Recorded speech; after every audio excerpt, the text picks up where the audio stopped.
पति, पत्नी और नौकरानी। शीतल और अभिमन्यु की शादी को 5 साल हो चुके थे, लेकिन अभी तक उनका कोई बच्चा नहीं हुआ था। इसकी वजह से शीतल और अभिमन्यु परेशान रहते थे, लेकिन उन दोनों से ज्यादा परेशान थी शीतल की सास, यानी अभिमन्यु की माँ जानकी देवी। जानकी देवी चाहती थी कि जल्दी से जल्दी उनकी गोद में पोता या पोती आ जाए, और इसीलिए वो अपनी बहू शीतल को लेकर एक दिन हॉस्पिटल पहुंची। डॉक्टर मैडम, जरा ठीक से चेक करके बताइए ना। कई बड़े बड़े डॉक्टर को दिखाया है, लेकिन मेरी बहू माँ ही नहीं बन पाती। मैंने शीतल को बहुत अच्छे से चेकअप किया है। देखिए, बात यह है कि शीतल के अंदर माँ बनने की कैपेसिटी नहीं है। ये आप क्या कह रही हैं डॉक्टर साहब? कोई तो इलाज होगा ना, कोई दवाई दे दीजिए। देखिए, कुछ प्रॉब्लम ऐसी होती है जिनका कोई ट्रीटमेंट नहीं होता। आई एम सॉरी टू से, लेकिन शीतल कभी माँ नहीं बन सकती, क्योंकि उसके यूट्रस में अंदर से ही कुछ प्रॉब्लम है। घर आने के बाद क्या हुआ माँ? कहाँ लेकर गई थी आप शीतल को? अरे कहाँ लेकर जाती, डॉक्टर मैडम के पास ले गई थी, लेकिन तेरी बीवी तो कभी माँ बन ही नहीं सकती। मम्मी जी, इसमें मेरी क्या गलती? अगर अंदर से कोई प्रॉब्लम है तो उसमें मैं भी कुछ नहीं कर सकती। जानती हूँ, ये बात डॉक्टर के मुंह से सुन चुकी हूँ। अब दोबारा मेरे सामने इस बात का गाना मत गा। अरे माँ, परेशान होने की जरूरत नहीं है, हम सोचते हैं ना कुछ। अरे क्या सोचेगा तू? जब डॉक्टर कह चुका है कि तेरी बीवी माँ नहीं बन सकती, तो बता क्या सोचेगा तू? कहाँ से लाएगा बच्चा? माँ, ये तो मैं भी नहीं जानता। अभिमन्यु, क्यों ना हम अनाथ आश्रम से एक बच्चा गोद ले आए? क्या फर्क पड़ता है बच्चा हमारा हो या गोद लिया हुआ? आई बड़ी बातें बनाने वाली। क्या फर्क पड़ता है? अरे क्यों फर्क नहीं पड़ता? मुझे इस वंश को आगे बढ़ाने के लिए मेरे बेटे का खून चाहिए, किसी दूसरे का नहीं। लेकिन माँ, आप जानती हैं कि ये अब पॉसिबल नहीं है। मैं कुछ नहीं जानती। मैं किसी पराये की औलाद को इस घर में अपना पोता या पोती बन के बढ़ता हुआ नहीं देख सकती। मेरा वंश मेरे बेटे के खून से ही आगे बढ़ेगा। लेकिन मम्मी जी, ऐसा कैसे हो पाएगा? आप अच्छी तरह जानती है ना, मेरा और अभिमन्यु का बच्चा नहीं हो सकता। तो मैं अपने बेटे की दूसरी शादी करवाऊंगी, और अपनी दूसरी बीवी से यह मुझे बच्चा पैदा करके देगा। ये आप क्या कह रही हैं माँ? मैं किसी और से शादी नहीं करने वाला।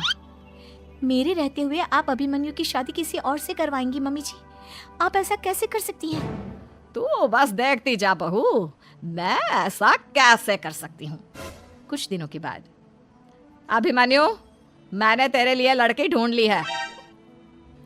माँ, मैं आपको कितनी बार समझाऊं, मुझे किसी से शादी नहीं करनी है। पहले मेरी बात सुन। ये जो चमेली है ना, हमारे घर में काम करने आती है, वो तुझसे शादी करने के लिए तैयार है। मम्मी जी, आप अभिमन्यु की शादी एक नौकरानी के साथ करवाएंगी? वो इसलिए क्योंकि चमेली दिखने में बहुत खूबसूरत है, बच्चा भी सुंदर ही होगा। मम्मी जी, लेकिन एक बच्चे के लिए अपने बेटे की शादी नौकरानी के साथ करवाना, क्या ये सही है? अगर अभिमन्यु ने शादी नहीं की ना, तो मैं अपनी जान दे दूंगी। अब देख लो, अगर तुम्हें अपनी माँ की जान प्यारी है तो तुम्हें इस नौकरानी के साथ शादी करनी ही होगी। इस तरह जानकी देवी अपने बेटे अभिमन्यु की शादी नौकरानी चमेली के साथ करवा देती है। कुछ दिनों के बाद, नौकरानी से मालकिन बन के तो मजा आ गया। अब तो मैं इस घर की मालकिन हूँ। देखो, अपने आप को ज्यादा मालकिन समझने की कोशिश मत करो। एक बार तुम्हारा और अभिमन्यु का बच्चा इस दुनिया में आ जाए, उसके बाद तुम इस घर से हमेशा के लिए चली जाना। अरे जाओ जाओ, किसी और के आगे बातें बनाना। एक बच्चा तो पैदा नहीं कर सकी। बढ़िया आई, जाओ जाकर मेरे लिए कॉफी बना कर लाओ। नौकरानी मैं हूँ या तुम? मम्मी जी, देखिए ना शीतल मुझसे किस तरह से बात कर रही है। शीतल, तुम्हें पता है ना चमेली प्रेग्नेंट है, मेरे बेटे के बच्चे की माँ बनने वाली है।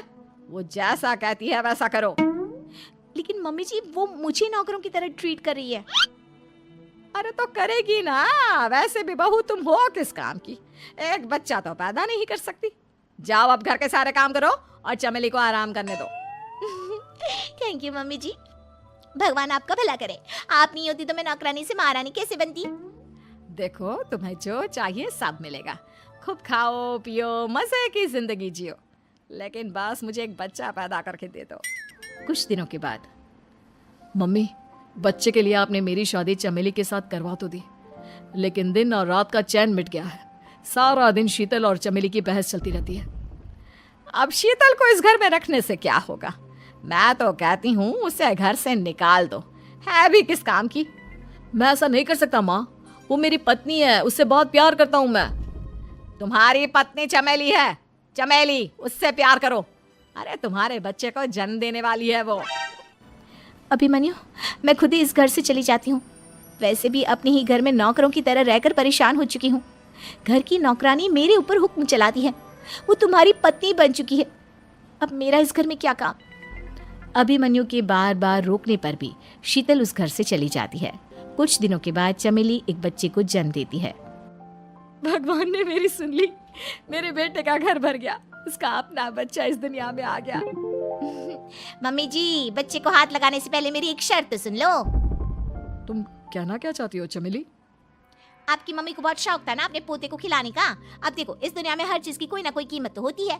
तुम अपनी आधी प्रॉपर्टी मेरे नाम कर दो, बच्चा तुम्हारे नाम।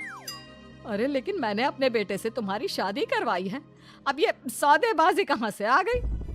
जो औरत अपनी बहू को घर से निकाल कर एक नौकरानी के साथ अपने बेटे की शादी करवा दे, वो तो सौदेबाजी कर ही सकती है ना। उसका कैसे भरोसा कर सकते हैं? मुझे बस आप लोगों की प्रॉपर्टी चाहिए, उसके बाद ही बच्चे को आप हाथ लगा सकते हैं। मैंने कहा था ना मम्मी, आप गलत कर रही हैं। देखिए, उसका नतीजा आपके सामने है। जब शीतल को पता चलता है कि अभिमन्यु और चमेली का बच्चा दुनिया में आ गया है तो वो अपने घर पहुंचती है। अभिमन्यु, कहाँ है आपका बच्चा? क्या मैं उसे देख सकती हूँ?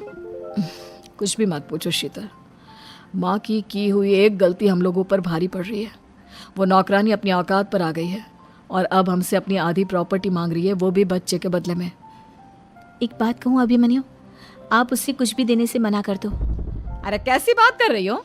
मेरे बेटे की औलाद है उसके पास, ऐसे कैसे मना कर दे? मम्मी जी, वो अभिमन्यु का बच्चा नहीं है, वो चमेली और उसके बॉयफ्रेंड का बच्चा है। ये तुम क्या कह रही हो शीतल? ये देखिए वीडियो। चमेली और उसका बॉयफ्रेंड आपस में बातें कर रहे हैं कि उन दोनों ने मिलकर आपको बेवकूफ़ बनाया है और अब इस बच्चे के बदले आपसे प्रॉपर्टी भी हड़प लेंगे। हे भगवान, ये मुझसे क्या हो गया?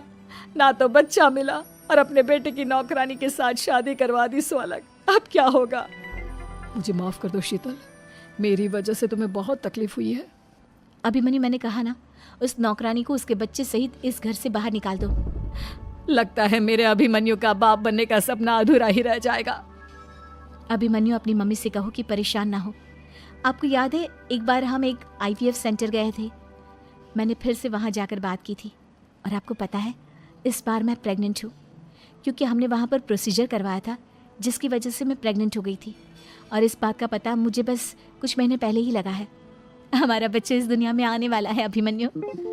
मुझे माफ कर दो शीतल बहू, मुझसे बहुत बड़ी गलती हो गई। कोई बात नहीं माँ, लेकिन अब हमें उस धोखेबाज नौकरानी को इस घर से बाहर निकालना है और इस घर की मालकिन को वापस घर लाना है।